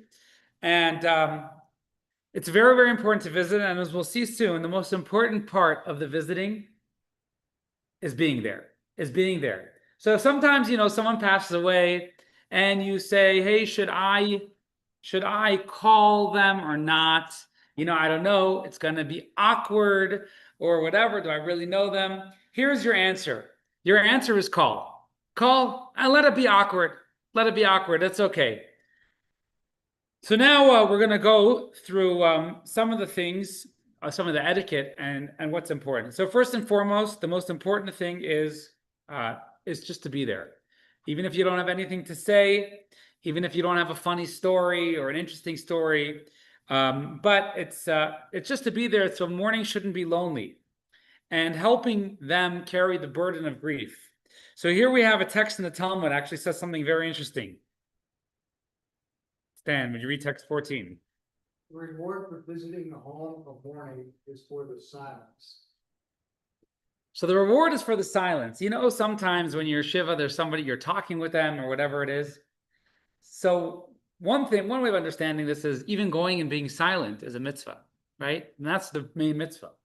But the other way of understanding this, even if you're speaking and you're having a conversation, what's the main thing that you're doing? The main thing you're doing is being there for them. That's the main thing that you're doing. They might not see it, they may not feel it at that moment, but that's actually the main thing that you're doing. And that's why the law is text 15. Comfort may not say anything until the mourner opens the conversation. So ideally in Jewish law, the mourner is supposed to open the conversation. Now, sometimes you go and you feel like it's kind of awkward and you feel like you need to break the ice. It's so awkward. But the truth is you don't have to lighten the mood. It's okay to let it be sad because that's what it's about. That's what the grief is about. And, you know, the Shiva, again, it isn't a party.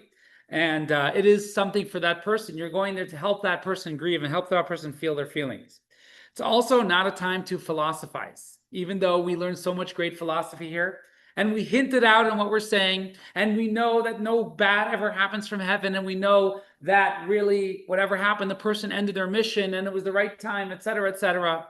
Those are all things which might be helpful if that person can't get over their grief. But during the Shiva time, they're not ready yet, typically. They're not ready for that yet. So you're there to comfort. And here are some phrases that they don't recommend here. One is you shouldn't say, where were you when they died? Did she die from the cancer or the chemo? Did you know in advance or was it sudden? Did they have life insurance? Did they put Chabad in their will? No, okay. God only takes the good ones.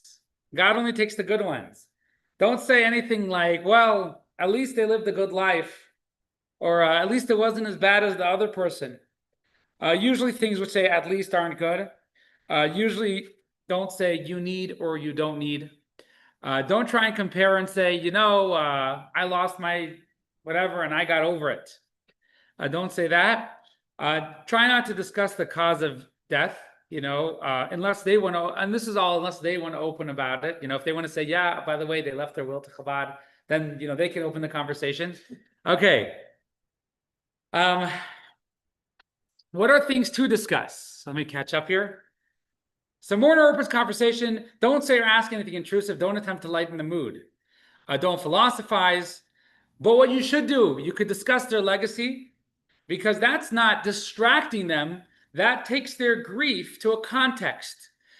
Shift focus on the gift of life that was, perpetuates the mourner's relationship with the departed. So as we said in the video, that's a good time to say, like, my family will always remember this. We'll always remember this lesson or whatever it was. So not only that, but this discussion is not only beneficial for the person mourning, but it's also important for the deceased. And that's text 16. We're almost done. Final word regarding a person, that of the people proclaiming his deed. Amen. So-and-so was an upright, and so-and-so was God's servant. When a person departs the world, God sends some ministering angels. See what people are saying about it. If they say that he had been upright and God-fearing, the soul immediately sends to paradise. So this is finally a spiritual reason. When you talk positively about the person, it actually helps them in heaven. It helps you bond your relationship, and it helps them with heaven. Now, this is so it's beneficial to the soul of the deceased.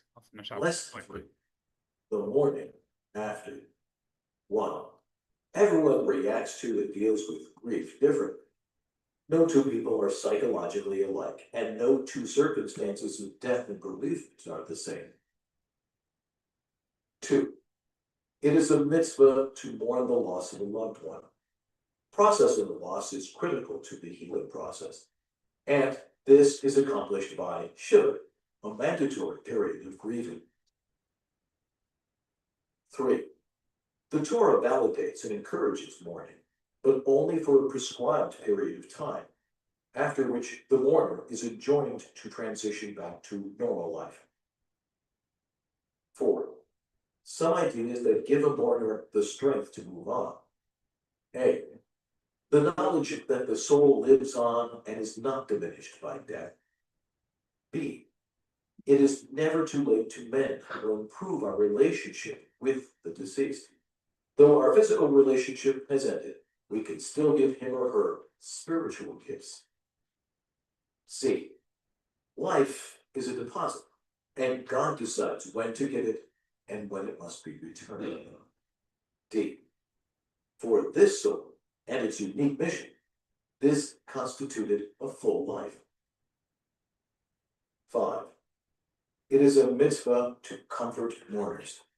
The most basic principle of comforting a mourner is simply being there. Our presence offers comfort and lessens the loneliness that often accompanies mourning. Thank you much for coming. Where we go is next week. I'm actually going to the hospital. I'm on their deathbed right now, believe it or not, right after the class here. Been a busy day, bumper to bumper, but I have just to share with them and their family, right? And God willing, they'll just get better. Any questions? You made it sound as if when people die, their mission was complete. And I thought that wasn't the case. I thought that you could die without completing your mission and you get another chance. That's a loaded question. But yes and no. Yes and no. When somebody dies, they completed some part of their general soul's mission, right? souls keep coming down when they're parts of the general soul that didn't complete the mission. The soul, we're going to learn about in 2 weeks about reincarnation. You got this general soul that has a major mission. If it would finish its mission first time, then it would never come back down. But then you have parts of that soul that come down and complete parts of the missions.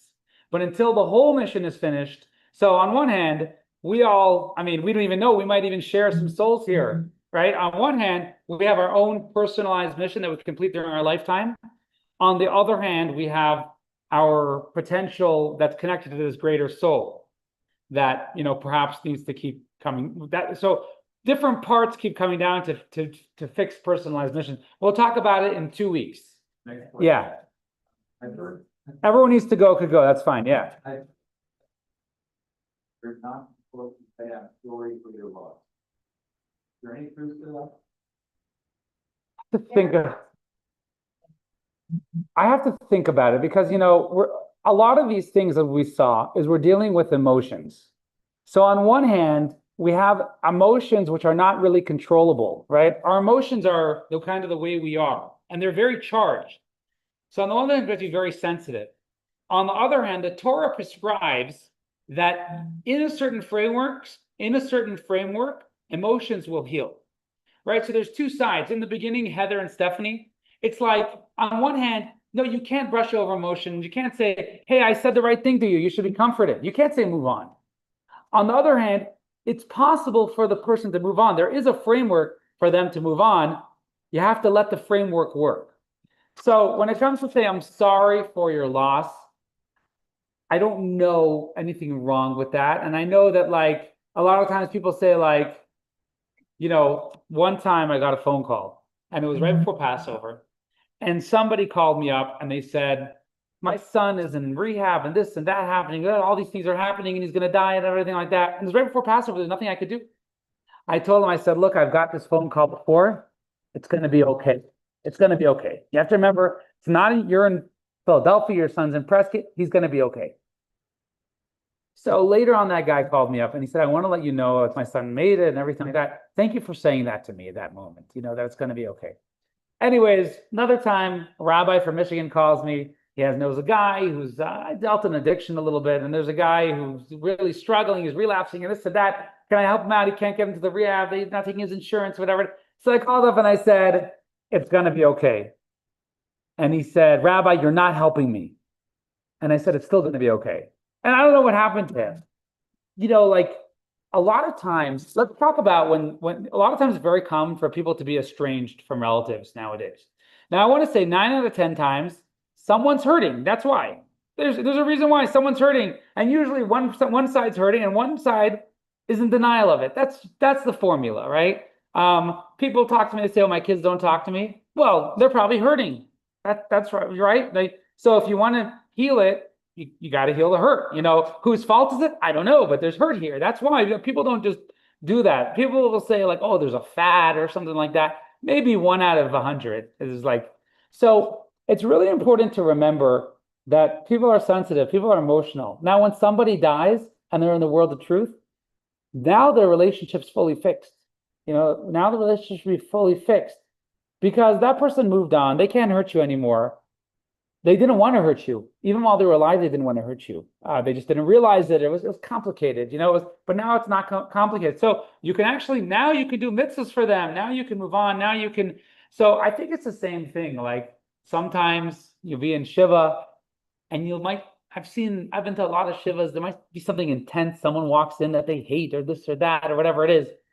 But it's important to remember, like in the long run, we're souls, visiting souls, trying to help out. And I think what someone might not appreciate now, they'll appreciate later. So that's why you always got to call. You always got to try your best. You know, there was someone I knew who they had some family fight or some feud or something. And after they passed away at the Shiva, like someone visited them and they were all angry, like, oh, now you come to visit me and now you come to help out.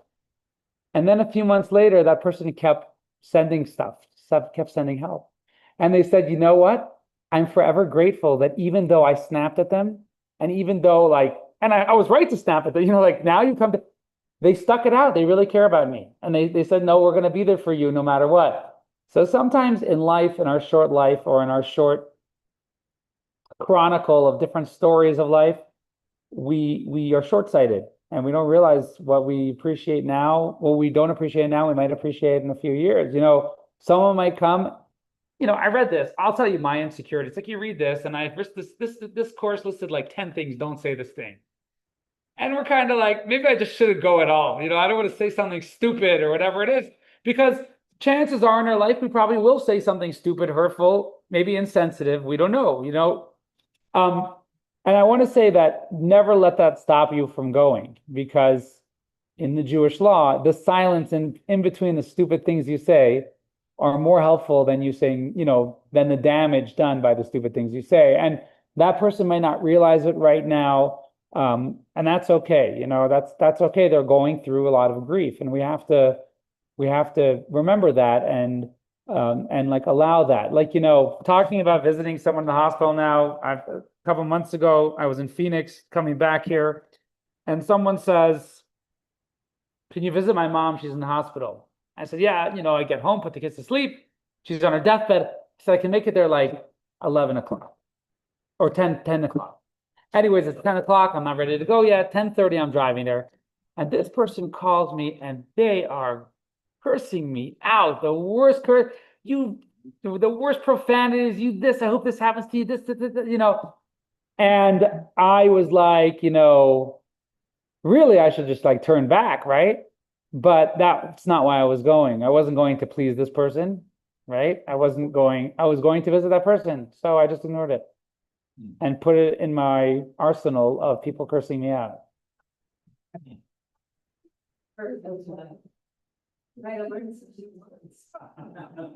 Yeah. Put them on the list, you know. No, that's but you got to always remember that you know, that you're giving a gift to them and they might not appreciate it, but the job here isn't to comfort you, it's to comfort them. So like, you know, sometimes you go to Shiva and it is a party. And you might feel uncomfortable, but it's not your place to end the party. You know, it's your place to be there for them. All right, well, thank you very much. So, you know, when I first moved here, they said, "Oh, would you come do a Shiva?" And I went to someone's house, did a Shiva, and you know, there was all food and wine and everything like that. It was my first time seeing it. Shiva is only needs two people, one person to sit there, one person to visit. But when there's a Shiva like that, you know, I go and I do my part, you know. All right, thank you very much, everyone. Have a good evening.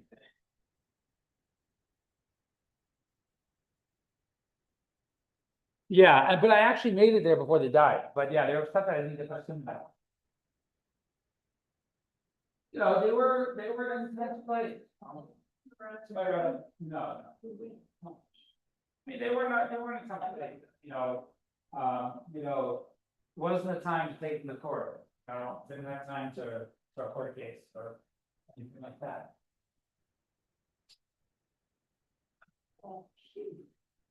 Well, you know, there was somebody I met recently, and he taught me a really deep lesson. This class is probably about 10 years too late for me. Never too late, you can still communicate with the soul. Oh. So, you know, there was somebody here, there was somebody who was wanting to buy a really expensive house in town.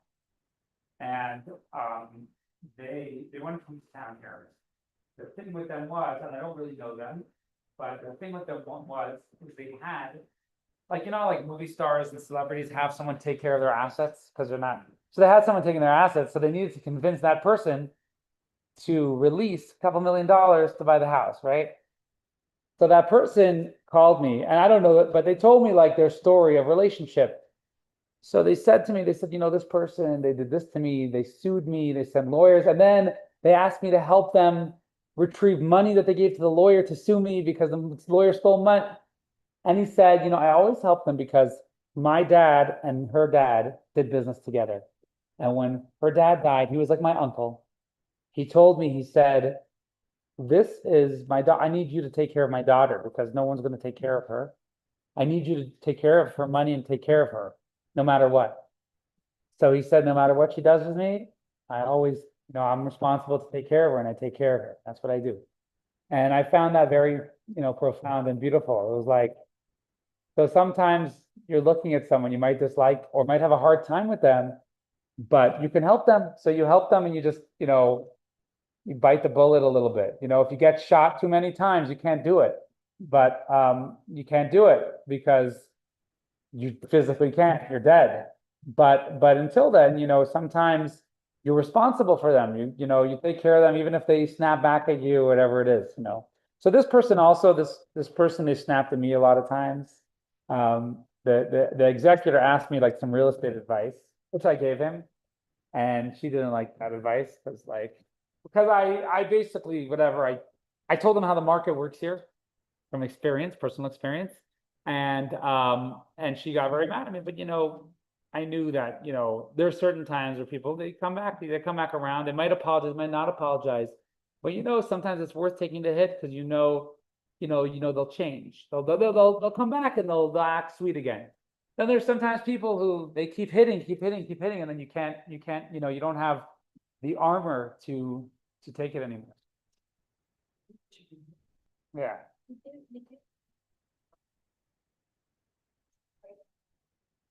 Yeah, absolutely.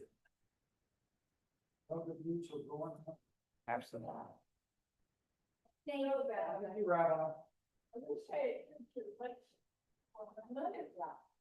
Still communicate with her.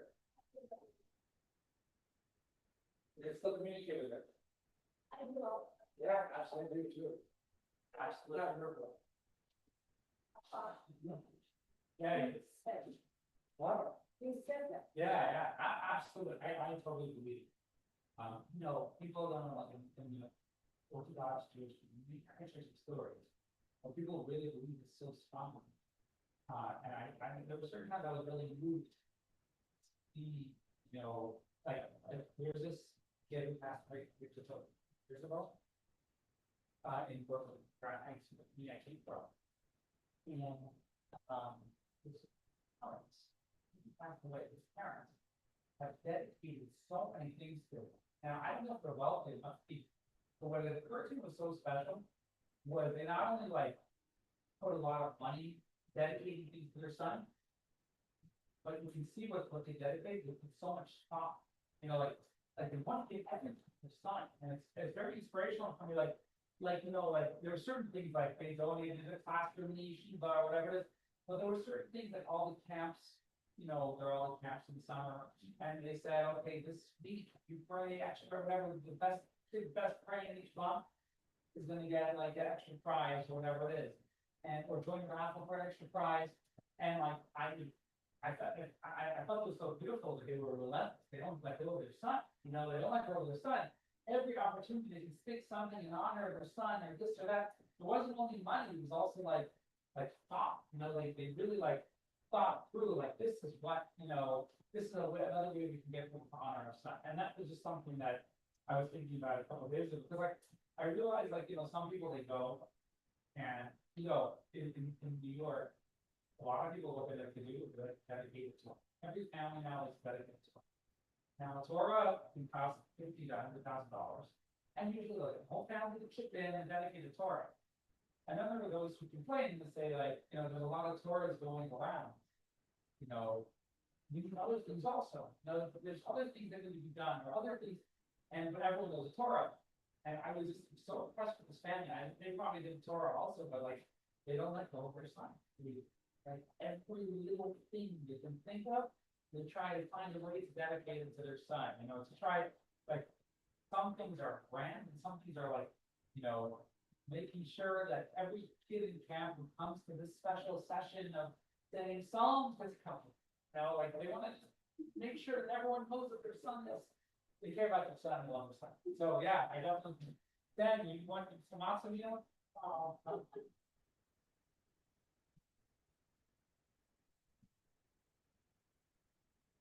No, a little one.